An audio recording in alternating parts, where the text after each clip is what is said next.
O Grande Conflito, capítulo 22. Profecias alentadoras. Quando se passou o tempo em que pela primeira vez se esperou a vinda do Senhor, na primavera de 1844, os que pela fé haviam aguardado o seu aparecimento ficaram por algum tempo envoltos em perplexidade e dúvida.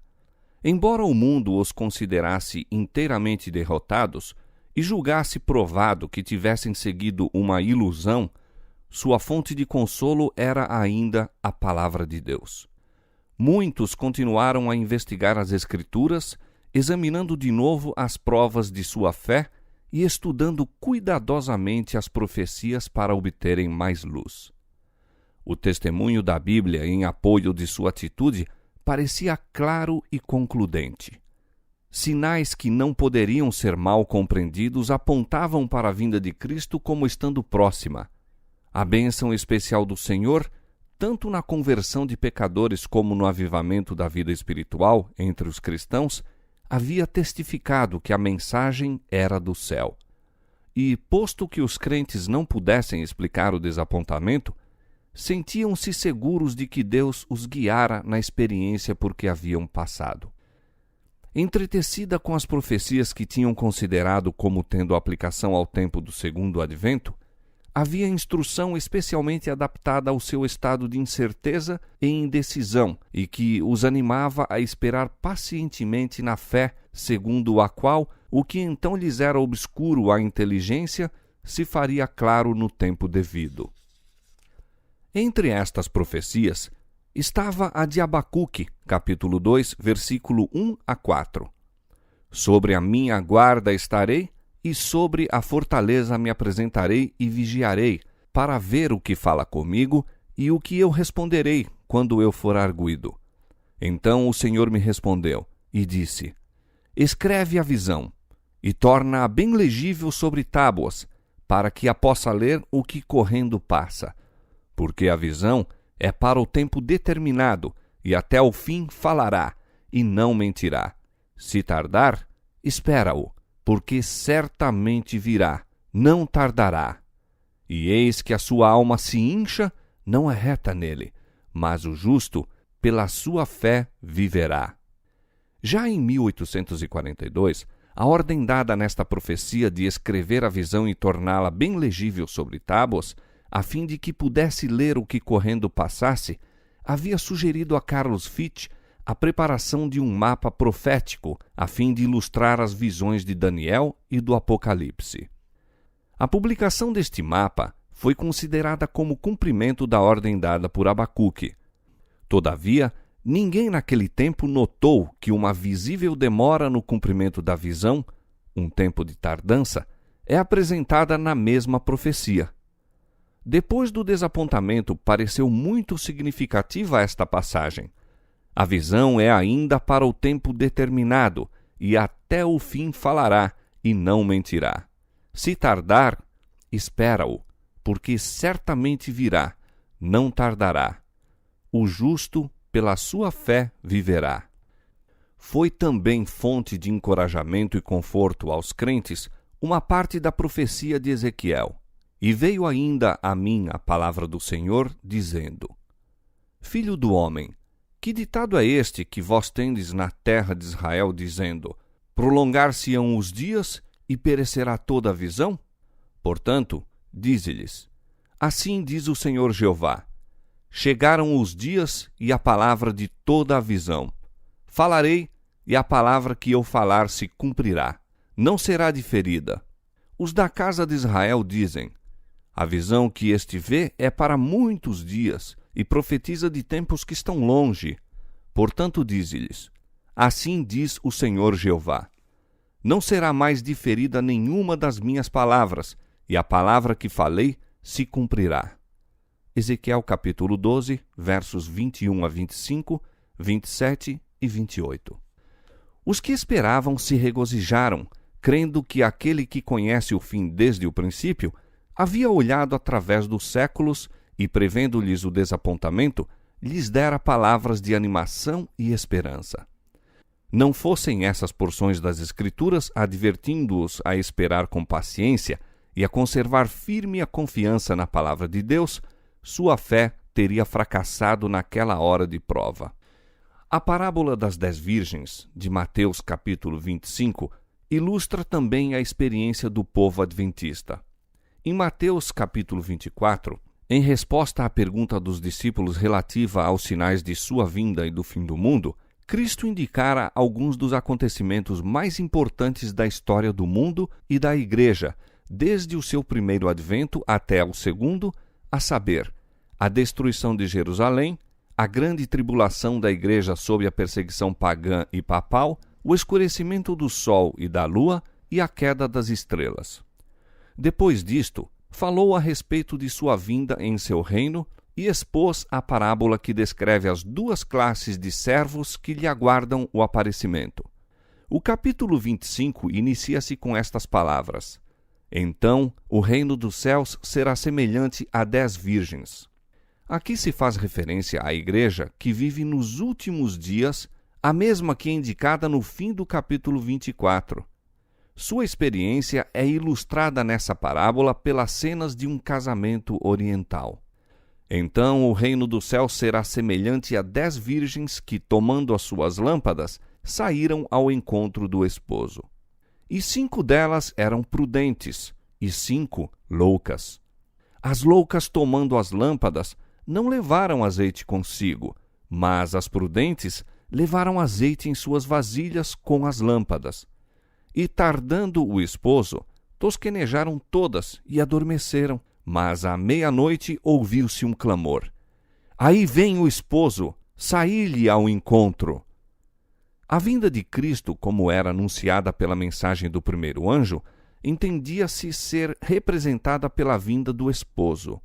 A reforma espiritual que se generalizou sob a proclamação de segunda vinda correspondeu à saída das virgens.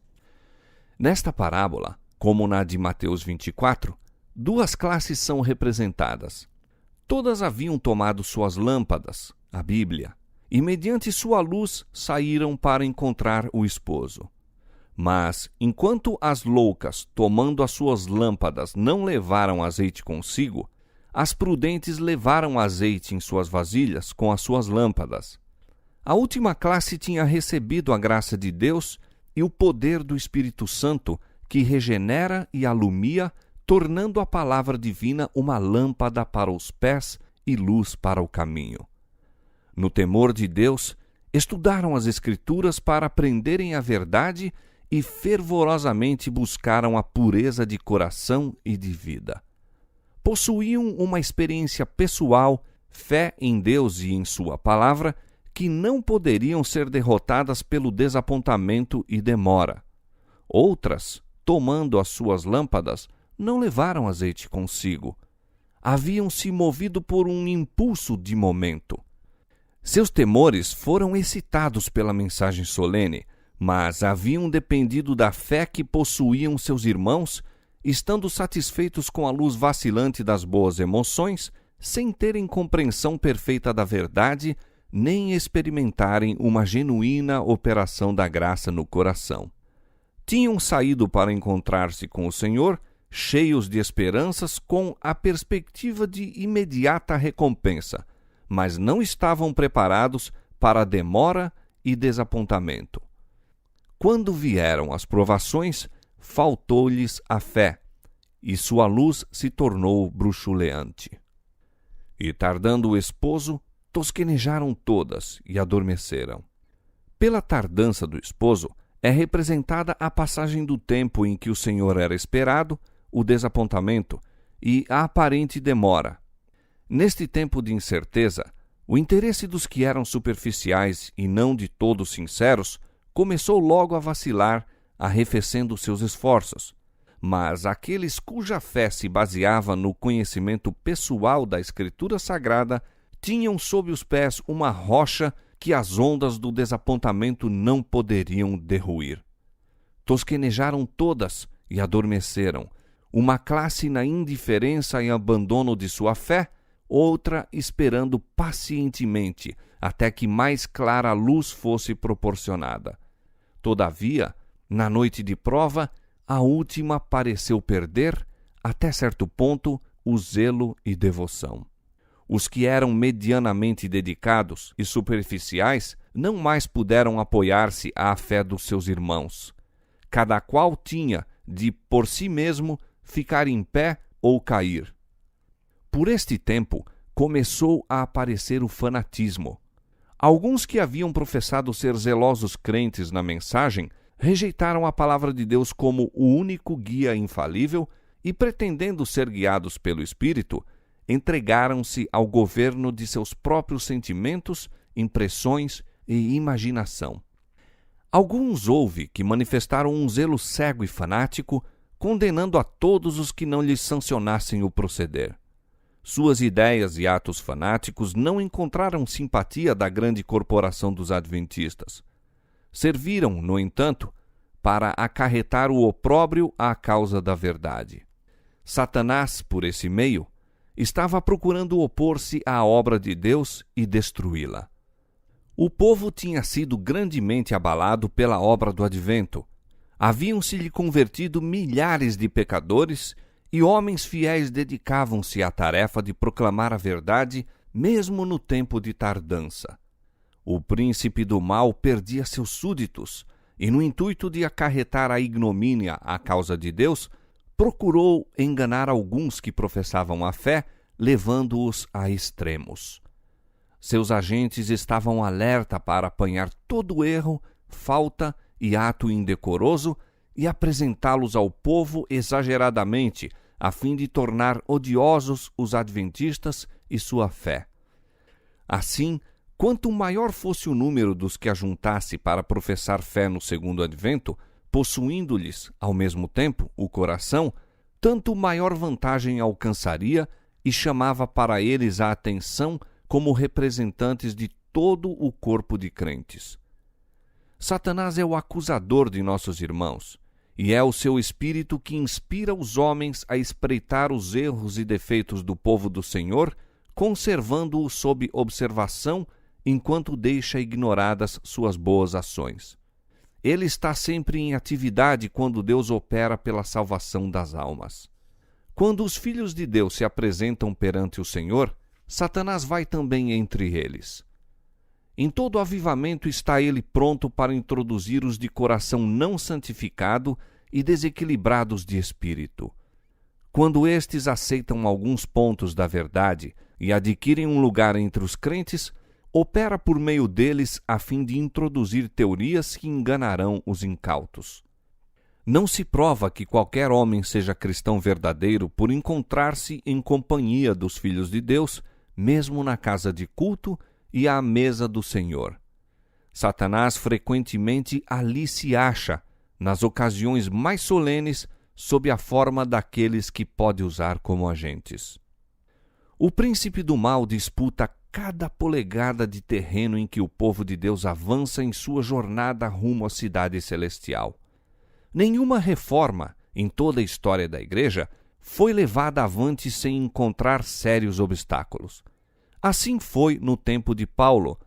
Onde quer que o apóstolo fundasse uma igreja, alguns havia que professavam receber a fé, mas introduziam heresias que, uma vez aceitas, excluiriam finalmente o amor da verdade. Lutero também sofreu grande perplexidade e angústia pelo procedimento de pessoas fanáticas que pretendiam haver Deus falado diretamente por meio delas e que, portanto, colocavam as próprias ideias e opiniões acima do testemunho das Escrituras. Muitos a quem faltavam fé e experiência, mas que possuíam considerável presunção, gostando de ouvir ou de contar alguma coisa nova, eram seduzidos pelas pretensões dos novos ensinadores e uniam-se aos agentes de Satanás na obra de derruir o que Deus levara Lutero a edificar. E os Wesley e outros que abençoaram o mundo pela sua influência e fé, encontraram a cada passo os ardis de Satanás que consistiam em arrastar pessoas de zelo exagerado, desequilibradas e profanas, a excessos de fanatismo de toda sorte. Guilherme Miller não alimentava simpatias para com as influências que conduziam ao fanatismo. Declarou, como o fez Lutero, que todo espírito deveria ser provado pela palavra de Deus. O diabo, disse Miller, tem presentemente grande poder sobre o espírito de alguns. E como saberemos que espécie de espíritos são eles? A Bíblia responde: por seus frutos os conhecereis. Muitos espíritos há no mundo. Ordena-se-nos provar os espíritos. O espírito que não nos faz viver sóbria, reta e piamente no mundo atual não é o espírito de Cristo. Estou cada vez mais convencido de que Satanás muito tem a fazer nestes movimentos desordenados. Entre nós, muitos que pretendem ser inteiramente santificados seguem as tradições dos homens e visivelmente se tornam tão ignorantes acerca da verdade como outros que não têm semelhantes pretensões. O espírito do erro nos afastará da verdade, e o Espírito de Deus para a verdade nos conduzirá. Mas, dizeis vós, um homem pode estar em erro e pensar que tem a verdade. Como será então? Respondemos: o Espírito e a palavra concordam. Se um homem julga a si mesmo pela palavra de Deus e acha perfeita harmonia em toda a palavra, deve então crer que tem a verdade. Mas, se descobre que o espírito pelo qual se conduz não se harmoniza com todo o conteúdo da lei ou do livro de Deus, ande com cuidado, para que não suceda ser preso na cilada do diabo. Tenho muitas vezes obtido mais provas de uma piedade interior por meio de um olhar iluminado, um rosto umedecido, uma fala embargada, do que todo o ruído da cristandade. Nos dias da Reforma, os inimigos desta assacavam todos os males do fanatismo aos mesmos que estavam a trabalhar com todo o afã para combatê-lo. Idêntico proceder adotaram os oponentes do movimento adventista. E não contentes com torcer e exagerar os erros dos extremistas e fanáticos, faziam circular boatos desfavoráveis que não tinham os mais leves traços de verdade. Essas pessoas eram movidas pelo preconceito e o ódio. Sua paz se perturbava pela proclamação de que Cristo estava às portas. Temiam fosse verdade e, contudo, esperavam que o não fosse, e este era o segredo da luta que moviam contra os adventistas e sua fé. O fato de alguns fanáticos se haverem imiscuído nas fileiras dos adventistas não constitui maior motivo para julgar que o movimento não era de Deus do que a presença de fanáticos e enganadores na igreja no tempo de Paulo ou Lutero fora razão suficiente para condenar sua obra. Desperte do sono o povo de Deus e inicie com fervor a obra de arrependimento e reforma. Investigue as Escrituras para aprender a verdade como é em Jesus. Faça uma consagração completa a Deus e não faltarão evidências de que Satanás ainda se acha em atividade e vigilância. Com todo o engano possível, manifestará ele seu poder, chamando em seu auxílio os anjos caídos de seu reino. Não foi o proclamar do segundo advento que criou fanatismo e divisão. Esses apareceram no verão de 1844, quando os adventistas estavam imersos em dúvida e perplexidade no tocante à sua verdadeira posição. O anunciar da mensagem do primeiro anjo e do clamor da meia-noite tendia diretamente a reprimir o fanatismo e a discórdia. Os que participavam destes solenes movimentos estavam em harmonia. Enchia-lhes o coração o amor de uns para com os outros e para com Jesus, a quem esperavam ver brevemente. Uma só fé, uma só esperança os elevavam acima do domínio de qualquer influência humana, demonstrando-se um escudo contra os assaltos de Satanás. E, tardando o esposo, tosquenejaram todas e adormeceram. Mas à meia-noite ouviu-se um clamor: "Aí vem o esposo! Saí-lhe ao encontro!" Então todas aquelas virgens se levantaram e prepararam as suas lâmpadas. Mateus capítulo 25, versos 5 a 7. No verão de 1844, período de tempo intermediário entre a época em que a princípio se supusera que devessem terminar os 2.300 dias e o outono do mesmo ano, até onde, segundo mais tarde se descobriu, deveriam eles chegar, a mensagem foi proclamada nos próprios termos das Escrituras. Aí vem o esposo. O que determinou este movimento foi descobrir-se que o decreto de Artaxerxes para a restauração de Jerusalém, o qual estabelecia o ponto de partida para o período dos 2.300 dias, entrou em vigor no outono do ano 457 a.C. e não no começo do ano, conforme anteriormente se havia crido. Contando o outono de 457, os 2.300 anos terminam no outono de 1844. Argumentos aduzidos dos símbolos do Velho Testamento apontavam também para o outono como o tempo em que deveria ocorrer o acontecimento representado pela purificação do santuário. Isto se tornou muito claro ao dar-se atenção à maneira por que os símbolos relativos ao primeiro advento de Cristo se haviam cumprido. A morte do Cordeiro Pascal era sombra da morte de Cristo. Diz Paulo: Cristo, nossa Páscoa, foi sacrificado por nós. 1 Coríntios capítulo 5, verso 7. O molho das primícias, que por ocasião da Páscoa era movido perante o Senhor, simbolizava a ressurreição de Cristo. Falando da ressurreição do Senhor e de todo o seu povo, diz Paulo: Cristo, as primícias, depois os que são de Cristo na sua vinda. 1 Coríntios capítulo 15, verso 23. Semelhante ao molho que era agitado, constituído pelos primeiros grãos amadurecidos que se colhiam antes da ceifa, Cristo é as primícias da ceifa imortal de resgatados, que por ocasião da ressurreição futura serão recolhidos ao celeiro de Deus. Aqueles símbolos se cumpriram, não somente quanto ao acontecimento, mas também quanto ao tempo. No dia 14 do primeiro mês judaico, no mesmo dia e mês em que, durante 15 longos séculos, o Cordeiro Pascal havia sido morto, Cristo, tendo comido a Páscoa com os discípulos, instituiu a solenidade que deveria comemorar sua própria morte como o Cordeiro de Deus que tira o pecado do mundo. Naquela mesma noite, ele foi tomado por mãos ímpias para ser crucificado e morto. E como o antítipo dos molhos que eram agitados, nosso Senhor ressurgiu dentre os mortos ao terceiro dia como as primícias dos que dormem. 1 Coríntios capítulo 15, verso 20. Exemplo de todos os ressuscitados justos, cujo corpo abatido será transformado para ser conforme o seu corpo glorioso. Filipenses capítulo 3, verso 21. De igual maneira, os tipos que se referem ao segundo advento devem cumprir-se ao tempo designado no culto simbólico.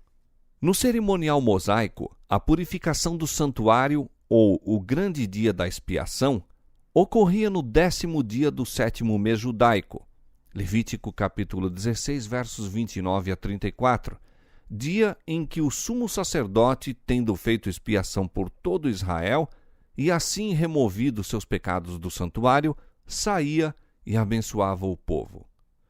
Destarte, acreditava-se que Cristo, nosso sumo sacerdote, apareceria para purificar a terra pela destruição do pecado e pecadores e glorificar com a imortalidade a seu povo expectante.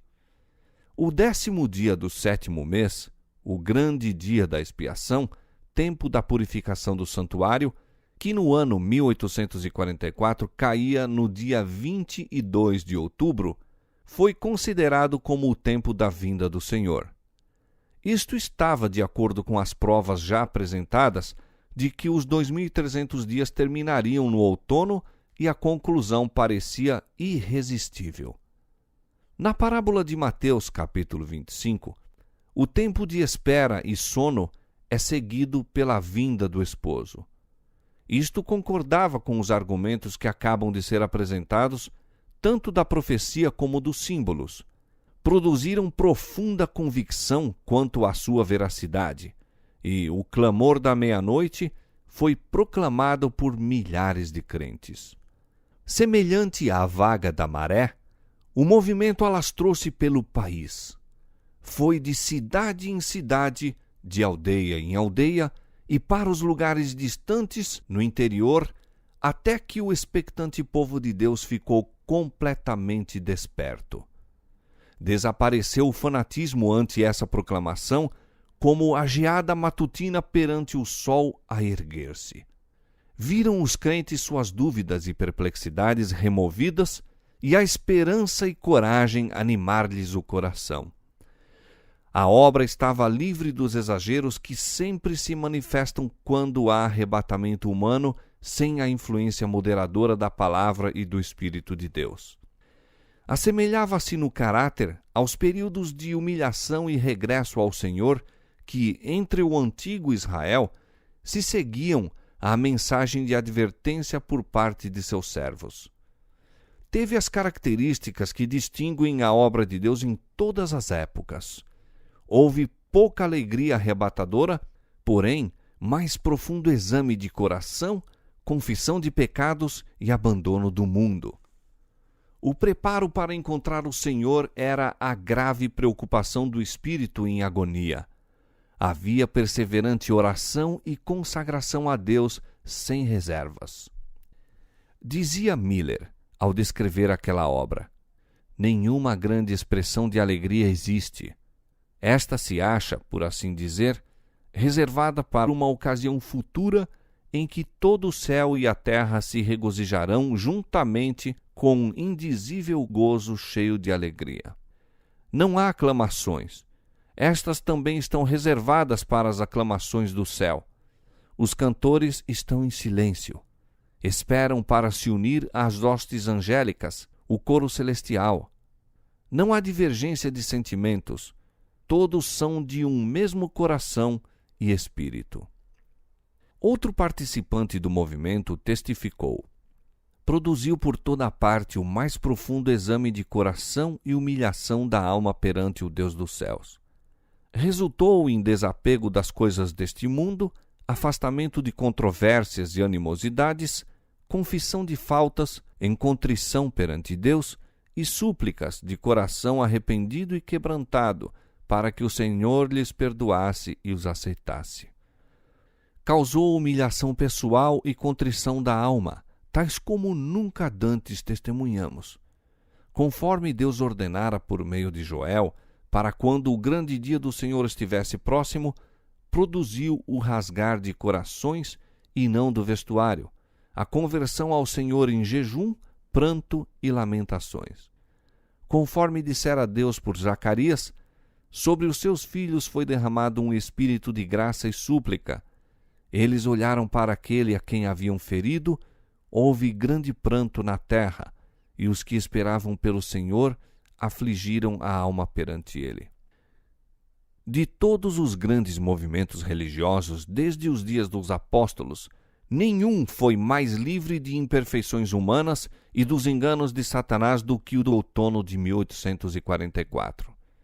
Mesmo hoje, depois de transcorridos muitos anos, todos os que participaram do movimento e que permanecem firmes na plataforma da verdade ainda sentem a santa influência daquela obra abençoada e dão testemunho de que ela foi de Deus. Ao brado: aí vem o esposo, saí-lhe ao encontro, os expectantes se levantaram e prepararam as suas lâmpadas. Estudavam a palavra de Deus com interesse mais intenso do que nunca. Eram enviados anjos do céu para despertar os que se haviam desanimado e prepará-los para receber a mensagem. A obra não se mantinha pela ciência e saber dos homens, mas pelo poder de Deus. Não foram os mais talentosos os primeiros a ouvir e obedecer à chamada, mas os mais humildes e dedicados. Lavradores deixaram as colheitas nos campos, mecânicos depuseram as ferramentas e, com lágrimas e regozijo, saíram a dar a advertência. Os que anteriormente haviam dirigido a causa foram dos últimos a unir-se a este movimento. As igrejas, em geral, fecharam as portas a esta mensagem e numeroso grupo dos que a receberam cortou sua ligação com elas. Na providência de Deus, esta proclamação se uniu com a mensagem do segundo anjo, conferindo poder à obra. A mensagem "Aí vem o esposo" não era tanto uma questão de argumento, se bem que a prova das Escrituras fosse clara e concludente. Ia com ela um poder impulsor que movia a alma. Não havia discussão nem dúvidas. Por ocasião da entrada triunfal de Cristo em Jerusalém, o povo que de todas as partes do país se congregara a fim de solenizar a festa foi em tropel ao Monte das Oliveiras e, unindo-se à multidão que acompanhava a Jesus, deixou-se tomar pela inspiração do momento e ajudaram a avolumar a aclamação. Bendito o que vem em nome do Senhor. Mateus 21, 9. De modo semelhante, os incrédulos que se congregaram nas reuniões adventistas, alguns por curiosidade, outros meramente com o fim de ridicularizar, sentiram o poder convincente que acompanhava a mensagem "Aí vem o esposo". Naquele tempo houve fé que atraía resposta à oração, fé que tinha em vista a recompensa. Como aguaceiros sobre a terra sedenta, o Espírito de graça descia aos que ardorosamente o buscavam. Os que esperavam em breve estar face a face com seu Redentor sentiram uma solene e inexprimível alegria. O poder enternecedor do Espírito Santo conferiu aos fiéis rica medida de bênçãos, sensibilizando-lhes o coração. Cuidadosa e solenemente, os que receberam a mensagem chegaram ao tempo em que esperavam encontrar-se com o Senhor. Sentiam como primeiro dever, cada manhã, obter a certeza de estar aceitos por Deus. De corações intimamente unidos, oravam muito uns com os outros e uns pelos outros. A fim de ter comunhão com Deus, reuniam-se muitas vezes em lugares isolados e dos campos ou dos bosques as vozes de intercessão ascendiam ao céu.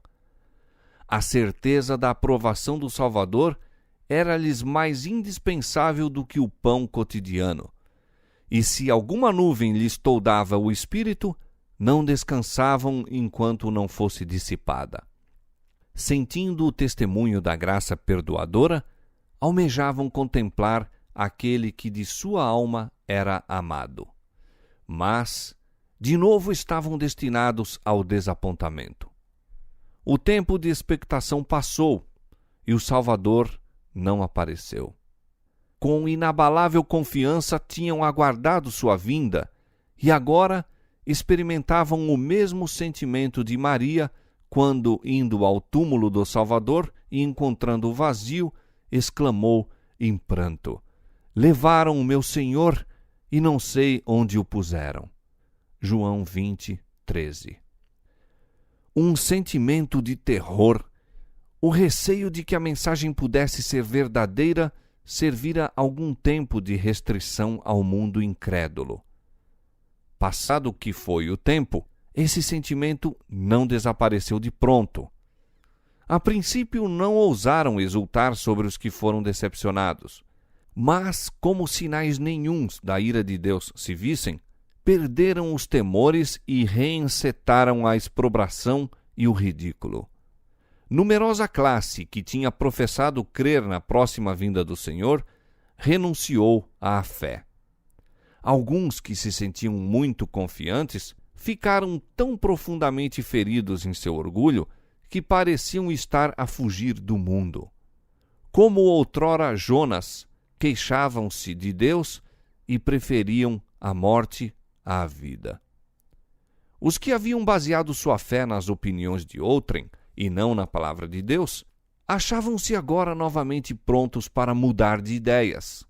Os escarnecedores ganharam para suas fileiras os fracos e covardes, e todos estes se uniram para declarar que não mais havia motivos de receios ou expectação. O tempo havia passado o Senhor não viera, e o mundo poderia permanecer o mesmo por milhares de anos. Os crentes fervorosos e sinceros haviam abandonado tudo por Cristo, desfrutando sua presença como nunca dantes. Conforme acreditavam, tinham dado o último aviso ao mundo, e esperando serem logo recebidos na companhia do Divino Mestre e dos anjos celestiais, tinham-se em grande parte retirado da companhia dos que não receberam a mensagem. Com intenso desejo haviam eles orado: Vem, Senhor Jesus, e vem presto. Mas ele não viera. E agora, assumir de novo o fardo pesado dos cuidados e perplexidades da vida, suportar as exprobrações e zombarias de um mundo escarnecedor, era uma terrível prova de fé e paciência. Todavia, este desapontamento não foi tão grande como o que experimentaram os discípulos por ocasião do primeiro advento de Cristo. Quando Jesus cavalgou triunfantemente para Jerusalém, seus seguidores acreditavam estar ele prestes a ascender ao trono de Davi e libertar Israel dos opressores. Cheios de esperança e gozo antecipado, competiam uns com os outros em prestar honras a seu rei. Muitos lhe estendiam no caminho seus próprios mantos, à guisa de tapete, ou à sua passagem cobriam o solo com viçosos ramos de palmeira. Uniam-se com entusiástica alegria na aclamação festiva: Hosana ao filho de Davi! Quando os fariseus, perturbados e enraivecidos por esta manifestação de júbilo, quiseram que Jesus repreendesse os discípulos, ele replicou: Se estes se calarem, as próprias pedras clamarão. Lucas 19:40. A profecia devia ser cumprida. Os discípulos estavam executando o propósito de Deus. Entretanto, amargo desapontamento os aguardava. Apenas decorridos alguns dias, tiveram de testemunhar a morte atroz do Salvador e conduzi-lo à sepultura. As expectativas que nutriam não se haviam realizado em um único particular e suas esperanças morreram com Jesus. Não puderam, antes de o Senhor triunfar do túmulo, perceber que tudo havia sido predito na profecia e que convinha que o Cristo padecesse e ressuscitasse dos mortos. Atos capítulo 17, verso 3. 500 anos antes, o Senhor declarara pelo profeta Zacarias: Alegra-te muito, ó filha de Sião, exulta, ó filha de Jerusalém, eis que o teu rei virá a ti, justo e salvador, pobre e montado sobre um jumento, sobre um asninho, filho de jumenta. Zacarias capítulo 9, verso 9. Não teriam os discípulos cumprido esta profecia se compreendessem que Cristo se encaminhava para o julgamento e a morte. De igual maneira, Miller e seus companheiros cumpriram a profecia e proclamaram a mensagem que a inspiração predissera, mas não o teriam feito se tivessem compreendido completamente as profecias que indicavam o seu desapontamento e outra mensagem a ser pregada a todas as nações antes que o Senhor viesse. As mensagens do primeiro e segundo anjos foram dadas no tempo devido e cumpriram a obra a que foram por Deus designadas. O mundo estivera a olhar, na expectativa de que, se o tempo passasse e Cristo não aparecesse, todo o sistema do adventismo seria abandonado. Mas, enquanto muitos, sob forte tentação, deixaram a fé, alguns houve que permaneceram firmes. Os frutos do movimento adventista, o espírito de humildade e exame de coração, de renúncia ao mundo e reforma da vida, acompanharam a obra, testificando que esta era de Deus. Não ousavam os fiéis negar que o poder do Espírito Santo acompanhara a pregação do segundo advento e não podiam descobrir erro algum na contagem dos períodos proféticos. Os mais hábeis de seus oponentes não conseguiram subverter-lhes o sistema de interpretação profética. não poderiam consentir, sem prova bíblica, em renunciar posições que tinham sido atingidas por meio de ardoroso e devoto estudo das Escrituras, feito por inteligências iluminadas pelo Espírito de Deus e corações ardentes de seu vivo poder. Posições que tinham resistido à crítica mais severa e à mais amarga oposição dos mestres religiosos do povo e dos sábios deste mundo, e que haviam permanecido firmes ante as forças combinadas do saber e da eloquência, contra a chufa e zombaria tanto das pessoas de reputação como do vulgo. Verdade é que houve erro quanto ao acontecimento esperado, mas mesmo isto não podia abalar-lhes a fé na palavra de Deus. Quando Jonas proclamou nas ruas de Nínive que dentro de 40 dias a cidade seria subvertida, o Senhor aceitou a humilhação dos ninivitas e prolongou-lhes o tempo de graça. No entanto, a mensagem de Jonas foi enviada por Deus, e Nínive foi provada segundo a sua vontade.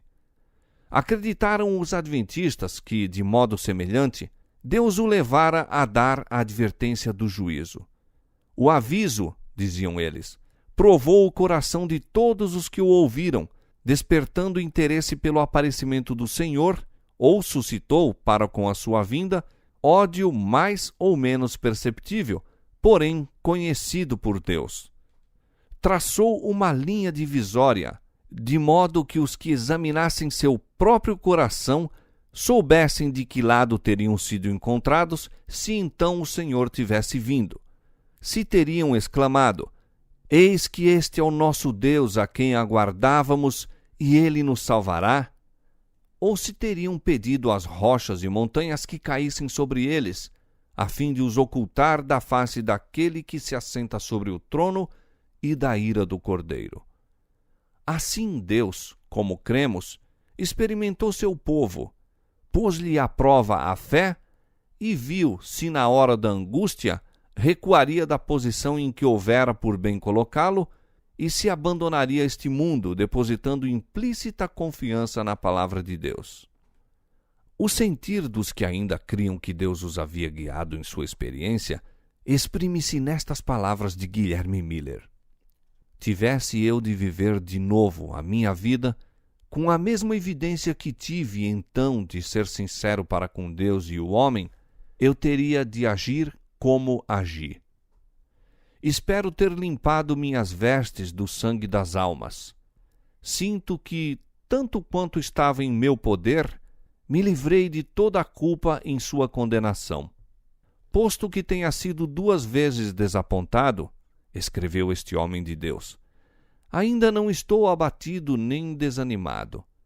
Minha esperança na vinda de Cristo é tão firme como sempre. Fiz apenas aquilo que, depois de anos de solene consideração, compreendi ser meu dever sagrado fazer. Se errei, foi do lado da caridade, do amor para com os meus semelhantes e da convicção do dever para com Deus. Uma coisa sei: nada preguei que não cresce, e Deus foi comigo. Seu poder se manifestou na obra e muito benefício foi feito. Muitos milhares, segundo a aparência humana, foram levados a estudar as Escrituras pela pregação da profecia acerca do tempo, e por esse meio, mediante a fé e a aspersão do sangue de Cristo, foram reconciliados com Deus. Nunca solicitei a aprovação dos orgulhosos, nem desfaleci quando o mundo se mostrava hostil. Não comprarei hoje o seu favor, tampouco irei além do dever para não lhes despertar o ódio. Jamais lhes implorarei minha vida, tampouco vacilarei, espero, em perdê-la, se Deus em sua bondosa providência assim o determina. Deus não abandonou seu povo. Seu espírito ainda permaneceu com os que não negaram temerariamente a luz que tinham recebido, nem acusaram o movimento adventista. Na Epístola aos Hebreus, existem palavras de animação e advertência para os provados e expectantes nesta crise. Não rejeiteis, pois, a vossa confiança, que tem grande e avultado galardão, porque necessitais de paciência, para que, depois de haverdes feito a vontade de Deus, possais alcançar a promessa. Porque ainda um poucochinho de tempo, e o que há de vir, virá, e não tardará. Mas o justo viverá da fé. E se ele recuar, a minha alma não tem prazer nele. Nós, porém, não somos daqueles que se retiram para a perdição, mas daqueles que creem para a conservação da alma. Hebreus capítulo 10, versos 35 a 39. Que este aviso se dirige à igreja dos últimos dias é evidente nas palavras que apontam para a proximidade da vinda do Senhor. Porque ainda um poucochinho de tempo, e o que há de vir, virá, e não tardará. E claramente se subentende que haveria uma aparente tardança, e que pareceria demorar-se o Senhor. A instrução aqui proporcionada adapta-se especialmente à experiência dos adventistas naquele tempo. O povo, a que a passagem aqui se refere, estava em perigo de naufragar na fé. Tinham feito a vontade de Deus, seguindo a guia de seu Espírito e sua palavra. Não podiam, contudo, entender-lhe o propósito na experiência passada, tampouco discernir o caminho diante deles. E eram tentados a duvidar de que Deus, em verdade, os estivesse a dirigir. A esse tempo se aplicavam as palavras: mas o justo viverá da fé. Dado o fato de haver a brilhante luz do clamor da meia-noite lhes resplandecido no caminho, e terem visto descerrarem-se as profecias, e em rápido cumprimento os sinais que declaravam estar próxima a vinda de Cristo, haviam caminhado, por assim dizer, pela vista. Agora, porém, abatidos por verem frustradas as esperanças, unicamente pela fé em Deus e em sua palavra poderiam permanecer em pé. O mundo escarnecedor dizia: fostes enganados. Abandonai vossa fé e dizei que o movimento do advento foi de Satanás. Declarava, porém, a palavra de Deus: se ele recuar, a minha alma não tem prazer nele. Renunciar então à fé e negar o poder do Espírito Santo que acompanhara a mensagem seria recuar para a perdição. Eram acoroçoados à firmeza pelas palavras de Paulo: não rejeiteis, pois, a vossa confiança. Necessitais de paciência, porque ainda um poucochinho de tempo, e o que há de vir, virá, e não tardará. A única maneira segura de proceder era reter a luz que já haviam recebido de Deus, apegar-se firmemente às suas promessas e continuar a examinar as Escrituras, esperando e vigiando pacientemente, a fim de receber mais luz.